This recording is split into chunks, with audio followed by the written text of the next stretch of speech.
The angel.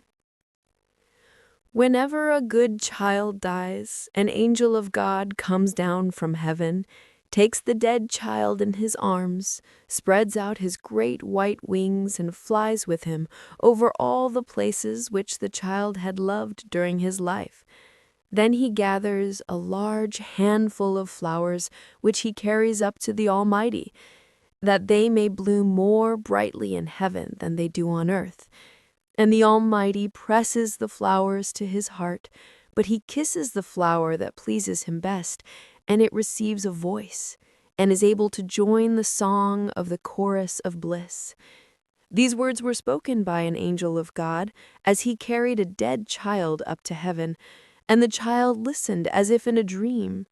Then they passed over well-known spots where the little one had often played and through beautiful gardens full of lovely flowers. "Which of these shall we take with us to heaven to be transplanted there?" asked the angel. Close by grew a slender, beautiful rose bush, but some wicked hand had broken the stem, and the half-opened rosebuds hung faded and withered on the trailing branches. "Poor rose bush," said the child. "Let us take it with us to heaven, that it may bloom above in God's garden."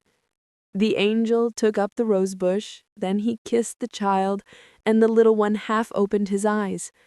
The angel gathered also some beautiful flowers, as well as a few humble buttercups and heart's ease. "Now we have flowers enough," said the child, but the angel only nodded. He did not fly upward to heaven. It was night, and quite still in the great town.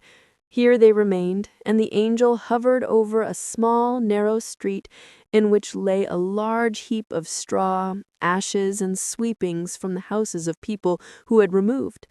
There lay fragments of plates, pieces of plaster, rags, old hats, and other rubbish not pleasant to see. Amidst all this confusion, the angel pointed to the pieces of a broken flower pot and to a lump of earth that had fallen out of it. The earth had been kept from falling to pieces by the roots of a withered field flower that had been thrown amongst the rubbish. "We will take this with us," said the angel. "I will tell you why as we fly along." And as they flew, the angel related the history. Down in that narrow lane, in a low cellar, lived a poor, sick boy. He had been afflicted from his childhood, and even in his best days he could just manage to walk up and down the room on crutches once or twice, but no more. During some days in summer, the sunbeams would lie on the floor of the cellar for about half an hour. In this spot, the poor sick boy would sit warming himself in the sunshine and watching the red blood through his delicate fingers as he held them before his face.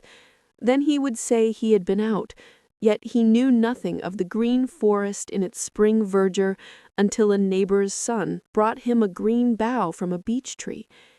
He would place this over his head and fancy that he was in the beech wood while the sun shone and the birds caroled gaily. One spring day, the neighbor's boy brought him some field flowers, and among them was one to which the root still adhered. He this carefully planted in a flower pot and placed in a window seat near his bed. And the flower had been planted by a fortunate hand, for it grew, put forth fresh shoots, and blossomed every year. It became a splendid flower garden to the sick boy, and his little treasure on earth. He watered it and cherished it and took care it should have the benefit of every sunbeam that found its way into the cellar from the earliest morning ray to the evening sunset. The flower entwined itself even in his dreams. For him it bloomed, for him it spread its perfume, and it gladdened his eyes, and to the flower he turned even in death when the Lord called him. He has been 1 year with God. During that time, the flower has stood in the window, withered and forgotten, till at length cast out among the sweepings into the street on the day of the lodger's removal. And this poor flower, withered and faded as it is, we have added to our nosegay, because it gave more real joy than the most beautiful flower in the garden of a queen. "But how do you know all this?" asked the child whom the angel was carrying to heaven. "I know it," said the angel, "because I myself was the poor sick boy who walked upon crutches, and I know my own flower well." Then the child opened his eyes and looked into the glorious, happy face of the angel, and at the same moment they found themselves in that heavenly home where all is happiness and joy. And God pressed the dead child to his heart, and wings were given him so that he could fly with the angel hand in hand. Then the Almighty pressed all the flowers to his heart, but he kissed the withered field flower, and it received a voice. Then it joined in the song of the angels who surrounded the throne, some near and others in a distant circle, but all equally happy.